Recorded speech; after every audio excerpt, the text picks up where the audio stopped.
What's up, dudes? It's NachoTraynor here with an exciting video for you. With Season 1 of the league over, I want to give some ideas for the format and gameplay to improve it for the upcoming season. That is the topic for this video, and it will be a good one. Stay tuned. Alright guys, so I'm going to break down what I feel you need to do to make the league into different sections. The first thing I'm going to talk about is the most important stuff of just making the league, and tips and strategies not specific to gameplay, but how to manage yourself, be marketable, and how to improve as a player. This video is catered to you 99.9% of players who are looking to make the league, but there are some nuggets of wisdom for you returning 2K League players. The biggest problem I see with a lot of players is they think playing more is playing better, and it simply isn't true. As I'm recording this, 2K19 is a few days away from launch. What I would suggest from you as hopeful players is to make a list of what you need to improve on and what you feel you need to do to make the league. Keep that and read it every day. It is very important that you stick to what goals you have set, and if what you are doing right now on 2K isn't helping towards that, you might as well get off. Work smarter, not harder. Me personally, I feel I need to work on my vision as a ball handler and my dribble moves.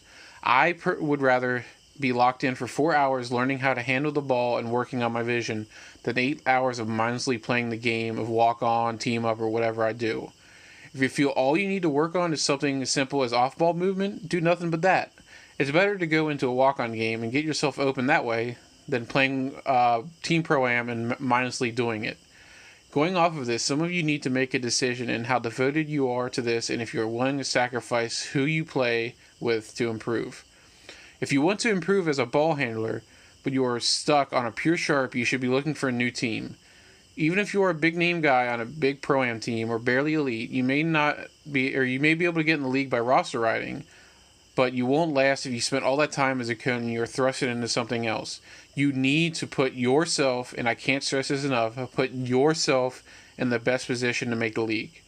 If you aren't in the best situation to improve as a player, even if it means hurt feelings, you have to be selfish in these circumstances. You will not grow as a player and then will more than likely not make the league because you plateaued and you did not improve. If I had to make a huge suggestion, leave this with one thing. Be elite at one thing or very good at all.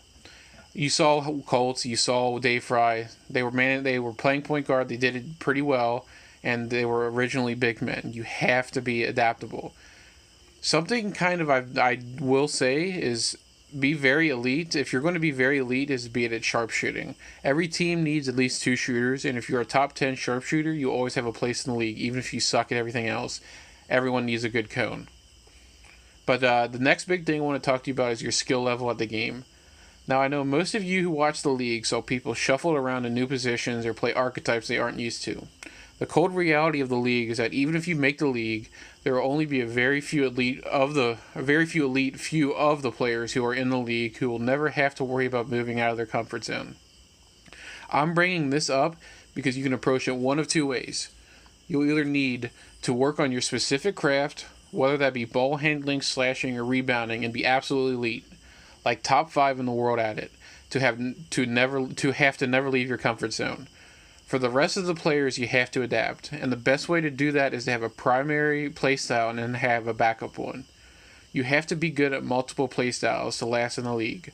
One tricks do not do well in the league unless you are at the top of the top, so learn how to play inside and outside at your position at the least. So what I would suggest, personally, when I'm going through plays and players and realizing their game is, if you don't think you are the best passer in the league or ever, or one of the best in 2K, you have to have a backup, because this is the best 102 players. So if you feel like you're a very, very good, and that skill can carry you into teams not shuffling you around, great. But if it's not, you have to have a backup playstyle. You're not going to last long if you're a one-trick pony. Now we're going to focus on the mental aspect, and this is, I feel, the biggest problem in the league right now. And it definitely trickles down to the hopefuls. If you are going to take anything from this video, please, please, please listen to this next section. If you cannot take criticism, you will be out of the league quicker than I go through the free chips and salsa at a Mexican restaurant.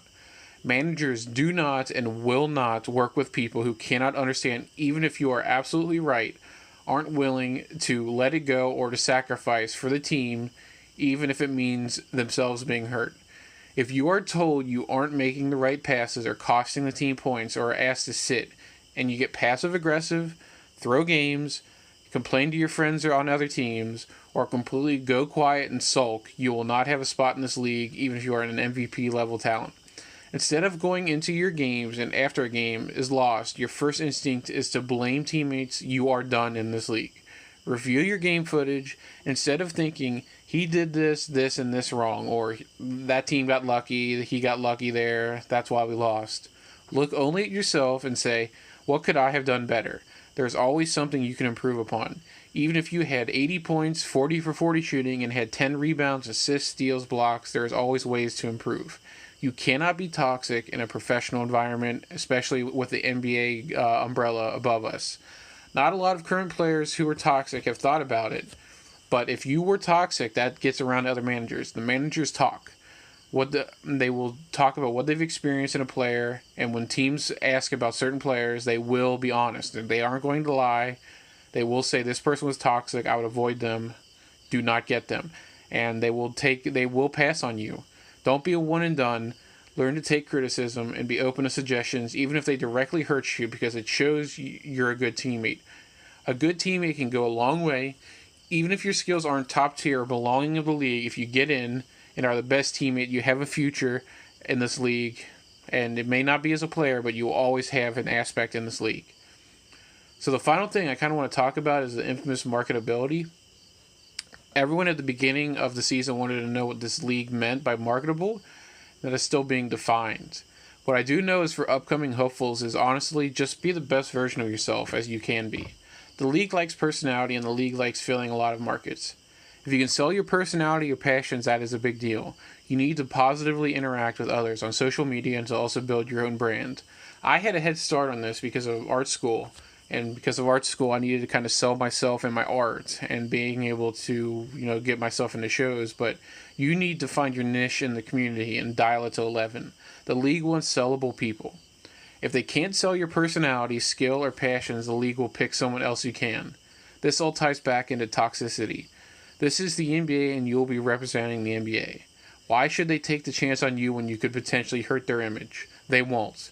You are some league hopefuls, and they are $1 billion industry. Be positive, find your niche in the community, and do everything you can to milk that, because if you don't have something you can connect with fans, the fans won't connect with you, and it hurts you as far as partnerships, sponsors, and your time in the league, even if you make it. To the players who are being hopefuls, I would just stream, cut out all cursing, all negative imagery, any rap songs that have curse words or negative influences to women, and then also have a positive influence on Twitter and on social media. And if you have anything even remotely bad on any social media, Facebook 8 years ago, I know specifically from one case was a player was complaining because they looked back 8 years into his Facebook, and it might have cost him the league. So make sure you clean social media up, everything, even remotely bad, and make sure you be a positive influence on the community. Alright guys, that's it for this video. Make sure to follow me on Instagram, Twitch, and Twitter to get your updates on all things Nacho. Until next time, see ya.